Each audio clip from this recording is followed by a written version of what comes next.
To PM पाठशाला guys. आज हम लेकर आए हैं विजन आईएएस की मंथली करंट अफेयर मैगजीन नवंबर 2024 की, जिसमें आज हम एनवायरनमेंट का अपना सेक्शन रीड करेंगे, अच्छे से पढ़ेंगे एनवायरनमेंट में कौन कौन से इंपॉर्टेंट टॉपिक्स थे।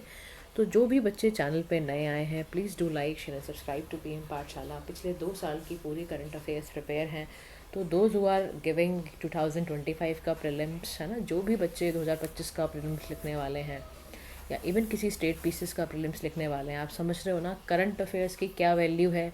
आपको इस बार बीपीएससी के पेपर ने भी, यूपीपीएससी के पेपर ने आपको काफ़ी कुछ बता दिया होगा। तो current affairs are such a an engine for your paper कि आपको प्रिपेयर करना ही पड़ेगा, राइट। तो पीएम पाठशाला क्या कर रहा है, एक ऑथेंटिक मैगज़ीन उठा के उससे ही पूरा प्रिपेयर करा रहा है आपको, ठीक है।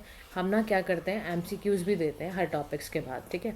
वो हम दिखाते भी हैं, वीडियोस में भी दिखते हैं, साथ में आपको उसकी पीडीएफ्स भी मिलती है, हाईलाइटेड पीडीएफ्स भी आंसर्स के साथ। तो आप उसको ज्वाइन करके क्या होगा कि आपको ना पता चलता रहेगा कि आप कितने टॉपिक्स में प्रिपेयर हैं, कितने ध्यान से वीडियोज़ को सुन रहे हैं। स्टैटिक पोर्शंस भी हम डालते रहते हैं, तो वो भी आप देख सकते हैं। तो आज हम सीधा डायरेक्ट शुरू करते हैं एनवायरनमेंट सेक्शन में, जिसमें हम ना रीड करेंगे UNFCCC COP29 के बारे में। याद करो नवंबर मंथ की, क्योंकि ये मैगज़ीन है, तो हर साल आपको पता है नवंबर के महीने में ही कॉन्फ्रेंस ऑफ पार्टीज़ होती है UNFCCC की, है ना, United Nations framework convention on climate change पर। हर साल ही नवंबर के मंथ में ये कन्वेंशन होती है। अच्छा, UNFCCC के बारे में जानना चाहो तो देखो, आपको पता है इसका हेडक्वार्टर ना बॉन जर्मनी में है। 1992 में अर्थ की जब समिट चल रही थी ना रियो डी जेनेरियो में, तब इसको अडॉप्ट किया गया था। और इसी की तीनों सिस्टर कन्वेंशंस हैं, चाहे वो CBD हो, चाहे वो UNCCD हो, ये सभी इनकी फुल फॉर्म्स ध्यान में रखनी है आपने, ठीक है। तो इसमें इंडिया भी क्योंकि पार्टनर है, 198 पार्टीज इसके पार्टनर हैं अभी टोटल, है ना। तो ये काम करता है कि देखता है कि ना कोई भी ह्यूमन इंटरफेरेंस की वजह से इन्वायरमेंट के सिस्टम पे कोई इम्पैक्ट ना पड़े, ठीक है, इस पे बात करता है ये। अच्छा, तो इस बार का जो COP29 था ना, वो बाकू अजरबैजान में हुआ। कहाँ पर हुआ, बाकू अजरबैजान में हुआ। और वहीं पे जो ये पैक्ट निकल कर आया उसको बोला गया बाकू क्लाइमेट यूनिटी पैक्ट। अब देखो, इस बार ना कहा जा रहा है कि COP29 बड़ा बड़ा फेलियर है। तो हम एनालाइज करते हैं कि ये कितना बड़ा फेलियर था, ऐसी कौन सी बातें हैं जिसकी वजह से ना कई न्यूज़पेपर्स के आर्टिकल्स में रहा कि COP29 बहुत ज़्यादा इम्पैक्टफुल नहीं था। अब क्यों नहीं था हम समझते हैं वो सारी बातों को, ठीक है। बहुत सारे क्योंकि एग्रीमेंट्स हुए। अच्छा देखो, बीच बीच में ना फैक्ट्स आते रहते हैं, तो ना वो रिवाइज करते रहा करो, क्योंकि आप देखो अगर कोई स्टेट पीसेस एग्जाम पड़ जाए, इवन यूपीएससी का भी क्या भरोसा यार, वो कोई क्या फैक्ट पूछे। ऐसा थोड़ा ना है कि यूपीएससी ने कसम खाई है कि मैं फैक्ट्स नहीं पूछूंगा, ऐसा कुछ तो है नहीं, है ना। तो आप ना फैक्ट्स पे भी, जो फैक्ट्स इंपॉर्टेंट होते हैं ना मैगजीन्स में आ रहे हैं, जो स्पेशली मैं आपको बताती हूँ, तो प्लीज़ आप उसको ना नोट डाउन कर लिया करो या उसको ना मार्क कर लिया करो, सो दैट आपको ना भूले ना वो चीज़ें। जैसे देखो, पहली जो COP की मीटिंग थी UNFCCC की, वो Brazil Germany, Berlin, sorry not Brazil, Berlin Germany 1995 में हुई थी, ठीक है। अब हम ना कॉन्फ्रेंस ऑफ द पार्टीज़ के बारे में समझते हैं कि COP है क्या। COP बेसिकली ना देखो एक decision making, supreme decision making body है UNFCCC की।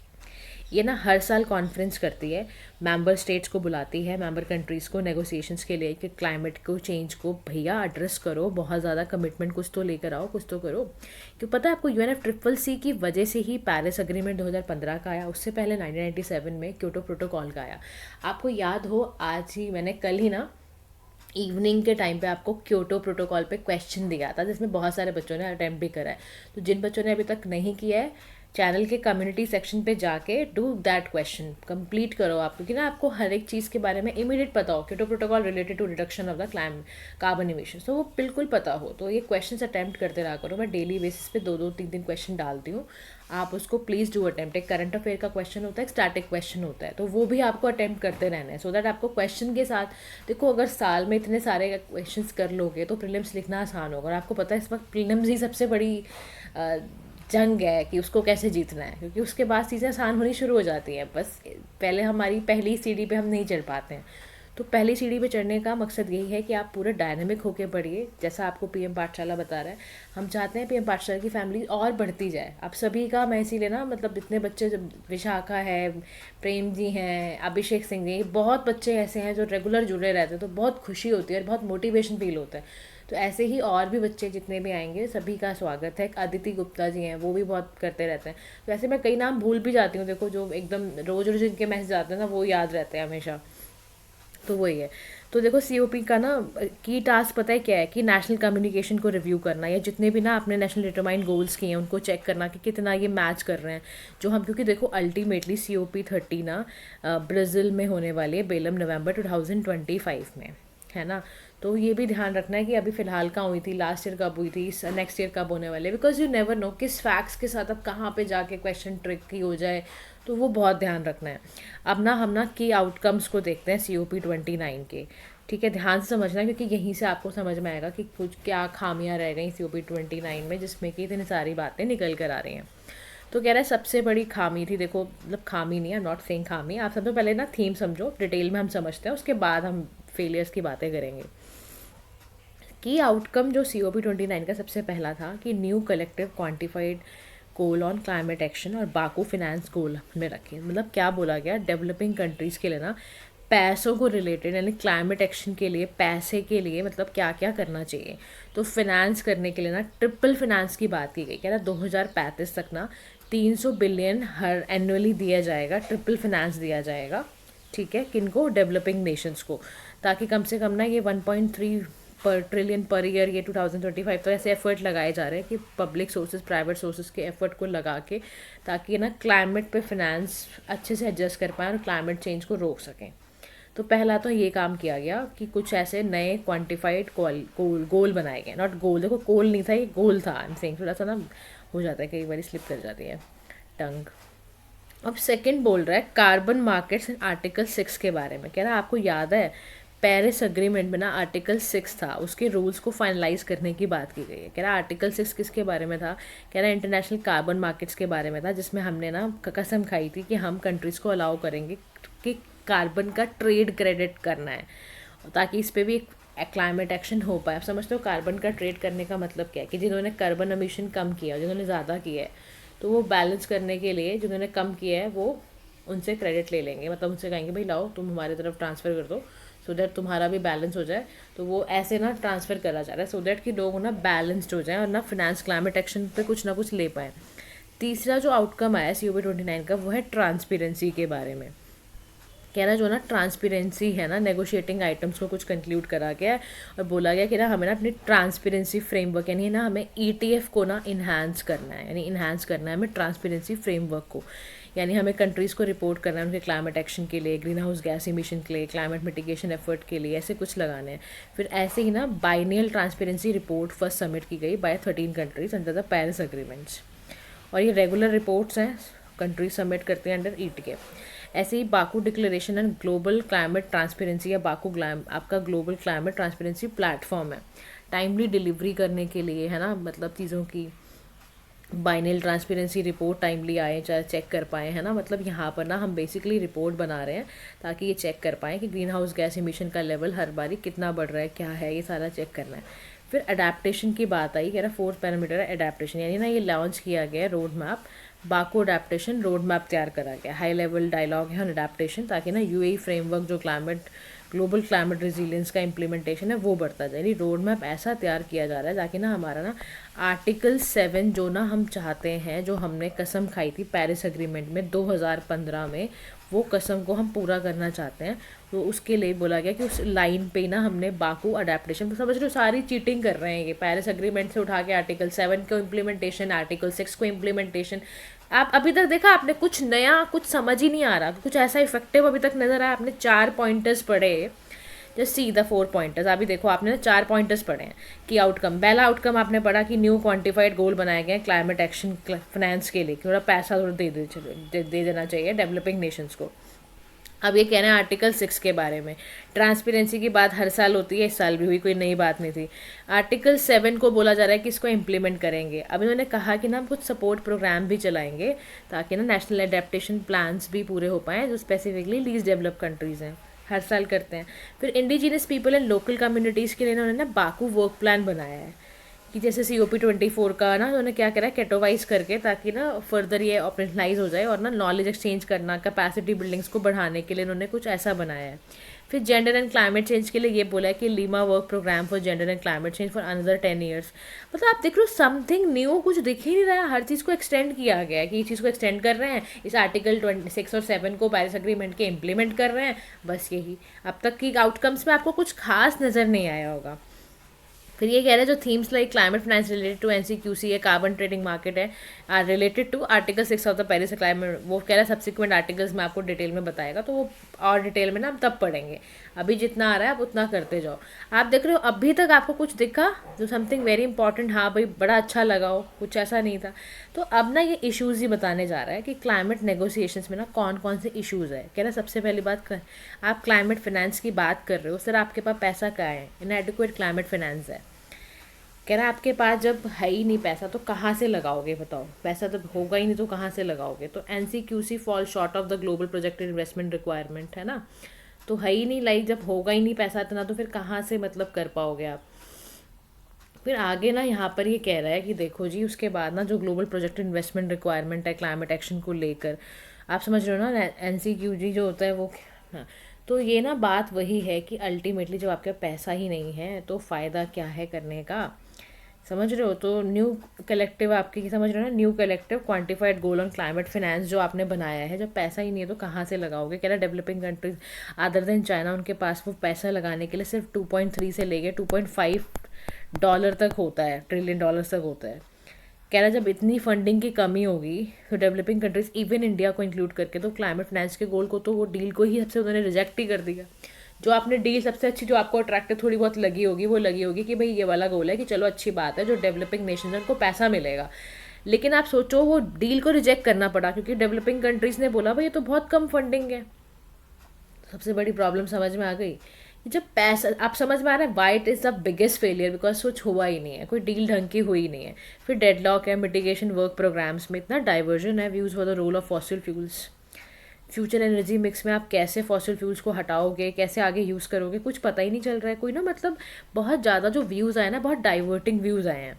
तो ऐसे ना ग्लोबल स्टॉक टेक करके है, कॉम्प्रिहेंसिव असेसमेंट है ग्लोबल प्रोग्रेस का क्लाइमेट गोल को लेकर, एक ये पॉइंट है। फिर तीसरी चीज़ है लिमिटेड प्रोग्रेस है ऑन क्लाइमेट टारगेट्स को लेकर, progress in ambition and action since the initial NDC जो प्ले कर रहे थे ना कंट्री जितनी भी थी ये सारी की सारी, ये बहुत ही ज़्यादा ना इन्होंने प्लेस तो ली है 2030 तक की। कह रहा कोई आपने कुछ काम तो किया नहीं है, क्या 2030 में आप लेके जाने वाले हो, आप तो एसडीजी गोल तो भूल जाओ। और बाकी चीज़ों में भी आपने जो काम किया वो सब ऑफ ट्रैक हो चुका है, वो ना बिल्कुल है ही नहीं, वो लाइन पे ही नहीं है कोई भी चीज़। तो global green house gas emission जो है वो उन्होंने नया रिकॉर्ड 2023 में बनाया था विद अ 1.3% इंक्रीज फ्रॉम 2022 के लेवल से। तो कह रहा देखो नया रिकॉर्ड बना दिया आपने तो और बढ़ाते जा रहे हो आप। कह रहा यूनाइटेड नेशंस एनवायरनमेंट प्रोग्राम की इमिशन गैप रिपोर्ट 2024 की उठाओ तो भाई नया रिकॉर्ड है, मतलब 2022 से भी अगर आप देखो तो ना 1.3% का ग्लोबल ग्रीन हाउस गैस में बढ़ोतरी हुई है, कम नहीं हो रहा है। तो आप क्या कर रहे हो, आप तो भूल जाओ वो प्लेज व्लेज जो कस्में वादे खाए हैं आपने, कोई फ़ायदा नहीं हो रहा उसका। फिर इशूज़ और भी हैं, करेक्ट। तो लॉस एंड डैमेज फंड की बात आप करके बैठे हुए हो, उसके साथ फंडिंग आज तक कभी हुई नहीं है। नेशनली डिटरमाइंड गोल्स को तो आपने पोस्टपोन ही कर दिया है कि चलो देखा जाएगा बाद में, मतलब COP30 तक उन्हें बोला कि देखते हैं इसको बाद में करते हैं, मतलब करने क्या गए थे आप बाकू में फिर।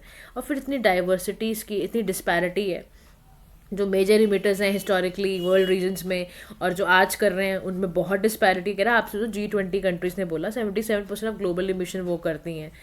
तो alleges influence of globe fossil fuel lobbyists in negotiation, बार बार ना, मतलब देखो वो जो सेंट हम बात करते हैं ना कॉमन बट डिफरेंशिएटेड रिस्पॉन्सिबिलिटी की, वो हो ही नहीं पा रहा है, उस पर कोई बात ही नहीं करना चाह रहा है, कोई बात ही नहीं हुई देखो उन चीज़ों के बारे में। तो वही वे फॉरवर्ड में कह रहा है कि देखो हमें ना सबसे बड़ी बात है क्लाइमेट डिप्लोमेसी इनहांस करने की बहुत ज़्यादा ज़रूरत है, बहुत ज़्यादा रेगुलर और कंस्ट्रक्टिव डायलॉग चाहिए सभी कंट्रीज़ के बीच में कि कैसे यार इतना बड़ा, मतलब क्लाइमेट आज की डेट में आप समझ रहे हो कितना बड़ा मुद्दा बन चुका है and you are not talking seriously on the matter of. उसके बाद कॉमन बट डिफरेंशिएटेड रिस्पॉन्सिबिलिटी को फुलफिल क्यों नहीं करना चाहते आप, क्या चाहते हो कि डेवलप नेशंस अपने ऊपर कुछ लेना क्यों नहीं चाहते हैं, कुछ सपोर्ट क्यों नहीं कर रहे हैं, मतलब मेरे को तो बहुत बड़ा सवाल लगता है why they not supporting developing nations. फिर prompt and effective operationalisation of LDF, financial support vulnerable countries को भी आप दो, बहुत ज़रूरी है उनको हेल्प करना। फिर अपने नेशनली डिटरमाइंड गोल्स को क्यों नहीं करते हो आप? तो 2030 तक आपने कसम खाई थी कि इमिशन गैप रिपोर्ट को आप इमिशन आप 42% कट करना आपकी ज़रूरत बन चुकी है। तब जाके कहीं आप 57% 2035 में करोगे और कहीं जाके 1.5 डिग्री वाले ट्रैक पर आ पाओगे आप। तो ये सब करना आपकी बहुत ज़्यादा ज़रूरत है। तो फर्दर यहीं पे वो कह रहा है कि ना जितने भी रिपोर्टिंग मैकेनिज्म आप ईटीएफ वगैरह की बात कर रहे हो ना, वो सीरियसली लो और उसको अकाउंटेबल बनाओ, तब जाके वो COP29 ईटीएफ के चक्कर में थोड़ा अच्छा हो जाएगा। वरना तो आप नास पीट के आए हो, मतलब कुछ करके नहीं आए हो, बाकू अजरबैजान में मज़े करके आए हो बस, और आके वापस आ गए हो, फिर नेक्स्ट ईयर फिर ब्राज़ील जाने की तैयारी कर रहे हो। तो कुछ अच्छा इफेक्टिव करने की बहुत ज़रूरत है। आगे हम देखते हैं गाइस इसके अंदर कि ना कुछ की टर्म्स हैं, इनिशिएटिव्स हैं, तो COP29 में आया है, उसको भी हम ध्यान से देख लेते हैं। Reducing methane from organic waste declaration की बात है। ध्यान रखना, जब मीथेन की बात हो रही है तो उसको UNEP कराती है और इसमें climate and clean air coalition वालों को भी लेती है। इसका मकसद यही है इसको बनाने का, इनिशिएटिव लेने का, ताकि ना हम टारगेट सेट करें कि मीथेन को रिड्यूस करना है ऑर्गेनिक वेस्ट से। ठीक है, तो इसके लिए हालांकि बड़े सपोर्टिंग प्रोग्राम 2021 में चल रहे थे। इवन COP26 में लॉन्च हुआ था 2021 का ग्लोबल मीथेन प्लेज। ठीक है, तो ना इसमें 35 कंट्रीज़ हैं, इंडिया नहीं है। 47% जो ना ग्लोबल मीथेन का जो एमिशन होता है वो ऑर्गेनिक वेस्ट से आ रहा है। तो वही कोशिश है कि ऑर्गेनिक वेस्ट से मीथेन को हमें रिड्यूस करना है। ठीक है, समझ गए बात को। सेकंड जो ना इनिशिएटिव है वो है global energy storage and grids pledge का। ये COP29 प्रेसिडेंसी में हुआ है। इसमें बोला गया है कि हम ना 2030 तक 1500 गीगावाट तक एनर्जी स्टोरेज करेंगे पावर सेक्टर की ग्लोबली। ठीक है, तो ये कसम तो खाइए, लेट्स सी कितना बड़ा हम कितना जल्दी इसको कर पाते हैं।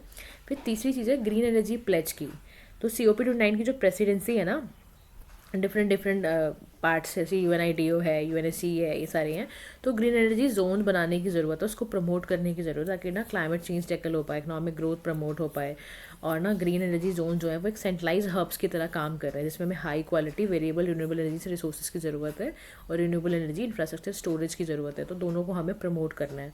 नेक्स्ट हमारा आता है हाइड्रोजन डिक्लेरेशन, जो COP29 प्रेसिडेंसी से निकल कर आया है। इसमें ना हमें क्या करना है, हमें ना प्रोडक्शन एंड क्लीन हाइड्रोजन के यूज़ को ना एक्सेलरेट करना है। तो ये भी ध्यान रखना, हाइड्रोजन डिक्लेरेशन आया तो है लेकिन ये नॉन लीगली बाइंडिंग है। इसमें हम पता है क्या कर रहे हैं, हम ना क्लीन हाइड्रोजन यूज़ करेंगे ताकि वेरियस सेक्टर से हमारा ध्यान है हम डीकार्बनाइज करते चले जाएं और अपने क्लाइमेट गोल्स को फुलफिल करें। इसीलिए बनाया गया हाइड्रोजन डिक्लेरेशन। किसी प्रेसिडेंसी के अंदर आया तो COP29 में आया है।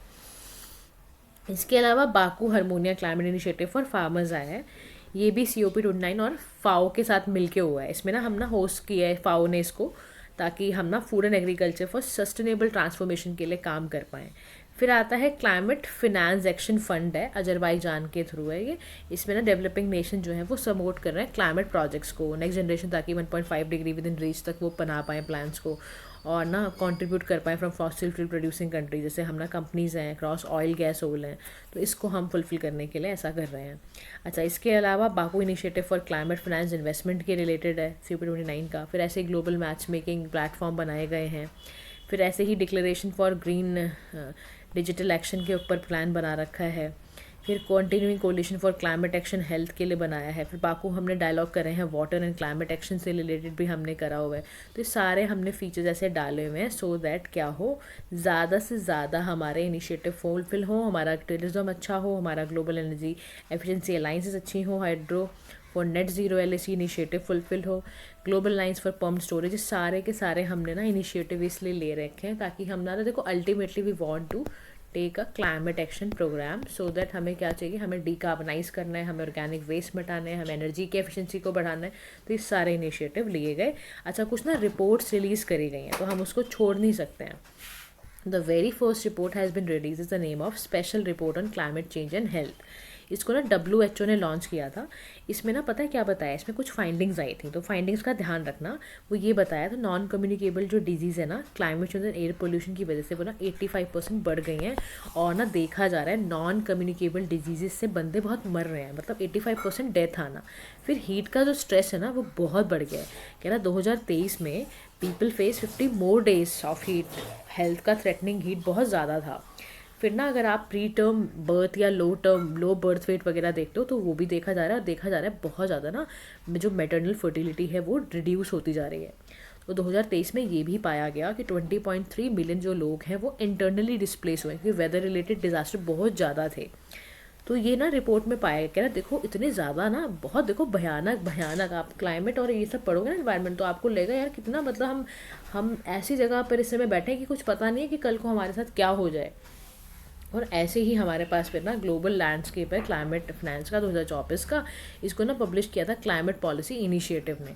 तो इंडिपेंडेंट है, नॉट फॉर प्रॉफिट ऑर्गेनाइजेशन है ये। तो climate flows are likely to be surpassed by $US 1.5 trillions.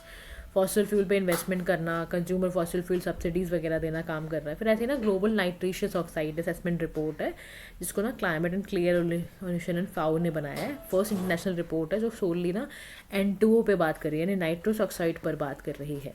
ठीक है, अगर एक कॉन्टिन्यूस बढ़ता रहा है जैसे रेट से अभी ये बढ़ रहा है तो फिर तो बहुत ज़्यादा ऐसा हो जाएगा कि premature death, manure, fertiliser सब खराब होते चले जाएंगे। और एग्रीकल्चर यूज़ में अब जितना ज़्यादा देखो कि होता भी इसी वजह से है। एंथ्रोपोजेनिक जो इमिशन है ना, ये हम जो सिंथेटिक फर्टिलाइज़र और मेन्योर का इस्तेमाल करते हैं एग्रीकल्चर में, से गंद पेल देता है पूरा, बहुत गंद करता है ये। दूसरा ना, इसकी वजह से ही ग्लोबल वार्मिंग बहुत ज़्यादा बढ़ रहा है। इसीलिए हम चाहते हैं कि जो N2O का जो एमिशन है जो बहुत ज़्यादा राइज कर रहा है और कोई पाथवे नहीं मिल रहा, उसको ज़रूरत है कि इसको कम करा जाए। ठीक है, फिर ऐसे ही हमारे पास है raising ambition and accelerating delivery of climate finance report भी आई। इसमें देखो ये ना independent high level expert group ने बनाया था। तो इसमें बताया था जो ग्लोबल इन्वेस्टमेंट रिक्वायरमेंट है वो हमारी बाय 2030 हम चाहते हैं 6.3 to 6.7 तक बढ़ जाए। ठीक है, उसके बाद हम देखते हैं India at COP29। India at COP29 के बारे में हम पढ़ते हैं।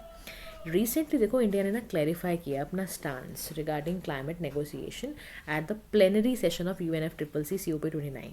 इंडिया ने क्या करा है, अपना स्टांस बड़ा क्लैरिफाई करा है रिगार्डिंग क्लाइमेट नेगोशिएशन। तो इंडिया ना बहुत सारे एस्पेक्ट्स पे बात कर रहा है। इंडिया ने अपना स्टांस साफ सुथरे तरीके से बताया COP29 में। देखो जी, हम चाहते हैं न्यू कलेक्टिव क्वान्टिफाइड गोल्स हो। हमने साफ तरीके से अपने इंडिया ने हमने बोला देखो जी, हम चाहते हैं 1.3 ट्रिलियन एनुअली हम चाहते हैं प्रपोज किया जाए विद 600 बिलियन जो हमें ग्रांट मिल रही है वो तो मिले ही, साथ साथ हमें ना 1.3 ट्रिलियन ये भी एक गोल हो। मिटिगेशन के लिए ना हम चाहते हैं जो पेरिस एग्रीमेंट में बोला गया था ना अटेम्प्ट्स के लेने के लिए टू ऑल्टर टेम्परेचर गोल्स, उसके लिए हम चाहते हैं अपोज, हमने बोला कुछ चेंजेस करने की ज़रूरत है मिटिगेशन प्रोग्राम में भी। और हमने बोला जो प्री-20 मिटिगेशन गैप थे बाय डेवलप कंट्रीज़ उनको भी भरा जाए, उसको क्यों कोई रिकॉग्नाइज़ नहीं कर रहा है। फिर ना जस्ट ट्रांजिशन की बात भी इंडिया ने रखी। इंडिया ने कहा कि देखो जो डेवलप्ड कंट्रीज़ है ना उनको फाइनेंशियल एंड टेक्नोलॉजिकल सपोर्ट देना चाहिए डेवलपिंग नेशंस को।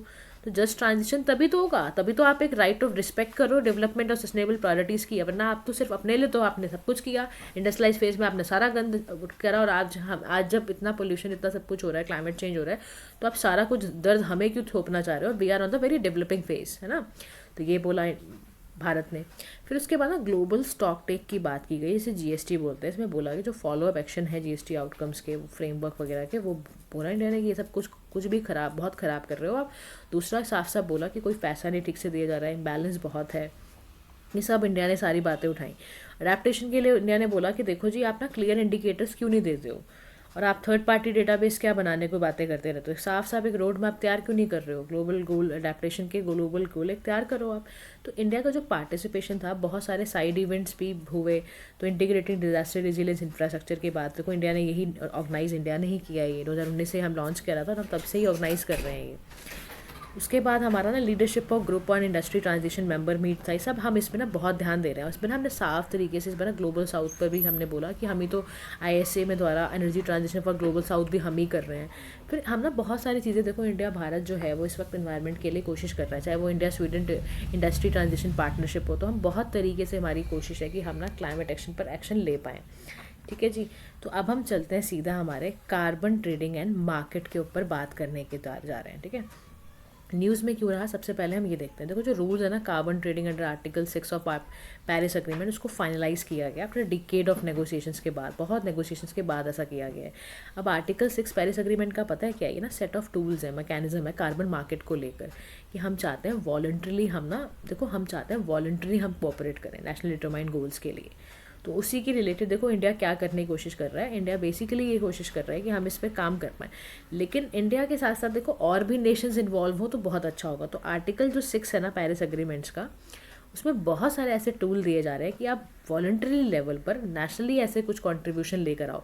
तो आपको याद होगा 2022 में जब दिवाली थी तो लाइफस्टाइल फॉर एनवायरनमेंट आया था, जिसको आपको याद होगा LIFE हमने कई बार पढ़ा हुआ है।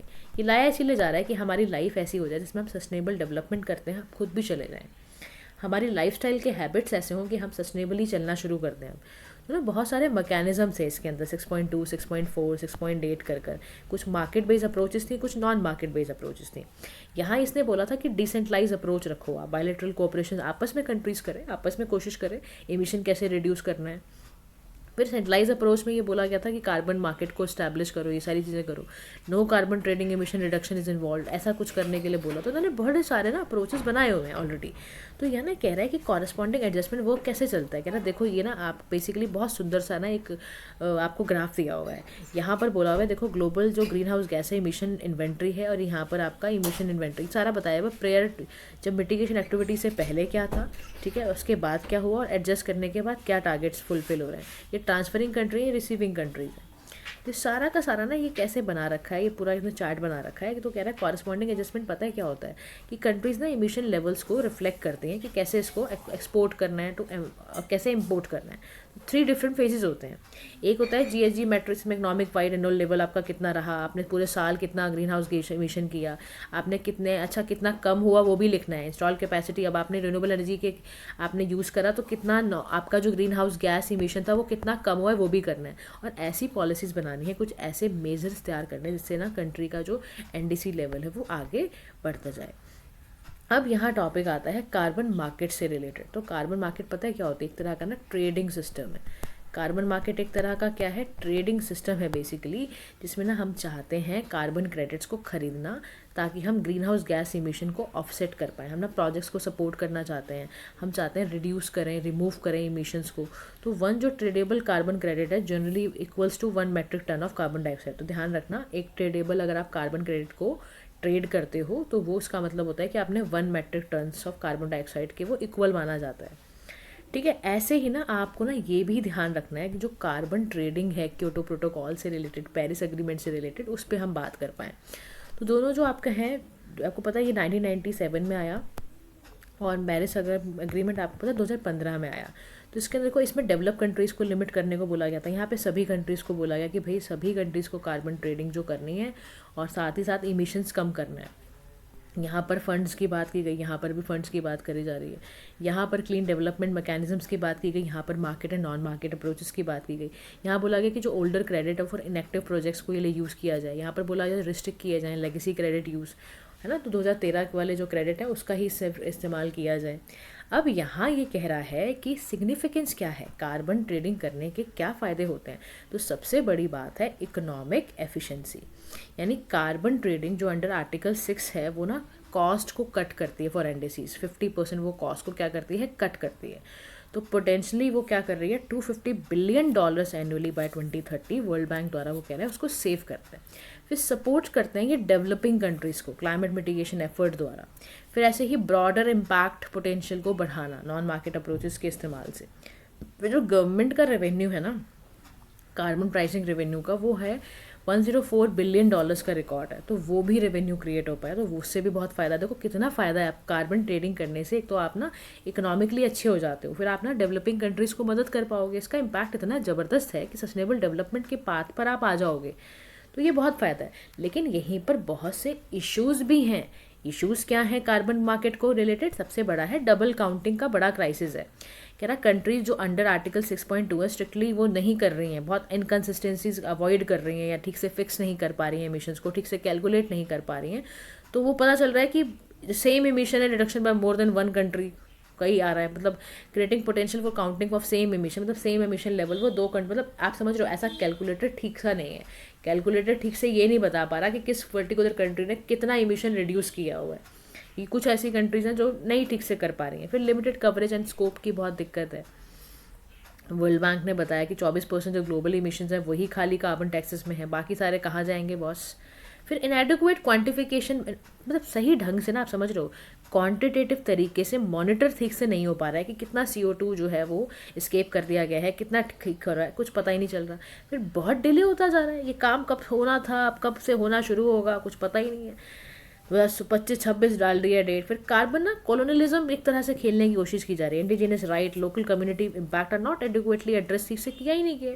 फिर डाइवर्जिंग नेशनल इंटरेस्ट की भी बात आती है, टेंशन है डेवलपमेंट डेवलपिंग नेशंस में ट्रांसपेरेंसी को लेकर, इक्विटेबल एक्सेस को लेकर, तो क्लैरिटी है नहीं गाइडलाइंस की। फिर ग्रीन वॉशिंग कंसर्न्स बहुत ज़्यादा है, ओवर सेचुरेशन है कार्बन क्रेडिट मार्केट की, जिसका इम्पैक्ट प्राइस पे पड़ता है।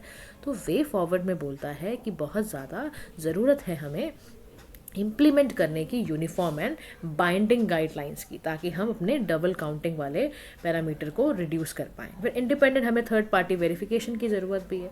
फिर हमें कुछ ऐसा डेवलप करना है, कुछ ऐसा स्ट्रॉन्गर सेफ गार्ड लेकर आना है जिससे हमारे रिवर्सल रिस्क जो है वो रिड्यूस हो। उसके बाद देखो यहाँ बोल रहे हैं कि हमें ना इम्प्लीमेंट करने हैं कुछ ऐसी चीज़ें जो हमारे मार्केट के ओवर सेचुरेशन को भी प्रिवेंट करें। मतलब हमें ना कार्बन क्रेडिट के इशुएंस को कंट्रोल करना है, वेरीफाइड डिमांड एंड क्वालिटी हमें ध्यान में रखनी है। फिर कहता है carbon market and carbon trading mechanism Bharat में कैसे काम कर रहा है। तो भारत के लिए क्या करा है हमने, 2023 में ही हमने कार्बन क्रेडिट ट्रेडिंग स्कीम लागू करी, इंट्रोड्यूस करी सबसे पहले 2022 में, उसके बाद इसको हम लेकर आए। तो ना फिर यहाँ पर ये कह रहा है कि जो गवर्नमेंट को ना बहुत सेट करा है गवर्नमेंट ने, जैसे ना बोला है गवर्नमेंट ने कि 9 सेक्टर है, fertiliser, iron, steel, paper, petrochemical, petroleum refinery, यहाँ पे ना बहुत ज़्यादा मैंडेटरी प्रोग्राम बना रहे हैं एनर्जी इंटेंसिव इंडस्ट्रीज़ के लिए, ताकि वहाँ का ग्रीन हाउस गैस इमिशन के टारगेट्स को फुलफिल कर पाएँ। ऐसे ही हमने ना ग्रीन क्रेडिट प्रोग्राम बनाया, मार्केट बेस्ड वॉलंटरी प्रोग्राम है, ताकि ना हम ना ग्रीन जो भी स्टेक होल्डर्स हैं, जो भी इन्वायरमेंट प्रोटेक्शन का ध्यान रखते हैं, उनको ग्रीन क्रेडिट दे पाएँ। चाहे ट्री प्लांटेशन करते हैं, सस्टेनेबल एग्रीकल्चर प्रैक्टिस में मदद कर रहे हैं, तो उनको हम ना ग्रीन क्रेडिट दे देते हैं। फिर ऐसे ही पैट है, जिसमें ना हमारा परफॉर्म अचीव एंड ट्रेड वाली स्कीम है, ताकि हमारे लार्ज एनर्जी इंटेंसिव इंडस्ट्री, ताकि हमारी कोशिश है वहाँ पर हम स्पेसिफिक एनर्जी कंजम्पशन को रिड्यूस कर पाएँ। इसीलिए एनर्जी सेविंग सर्टिफिकेट्स वगैरह दिए जा रहे हैं, रिन्यूएबल एनर्जी सर्टिफिकेट दिए जा रहे हैं, तो वो उसकी बहुत सारी कोशिश की जा रही है। तो गाइस क्लाइमेट फाइनेंस के टॉपिक से हम कल करेंगे, आज इतना ही रिवाइज करो कि बहुत सारी चीज़ें हमने आज कर ली हैं। तो गाइस आज के लिए इतना ही। Thank you so much for listening, do like, share and subscribe to PM Pathshala. Have a nice day to all.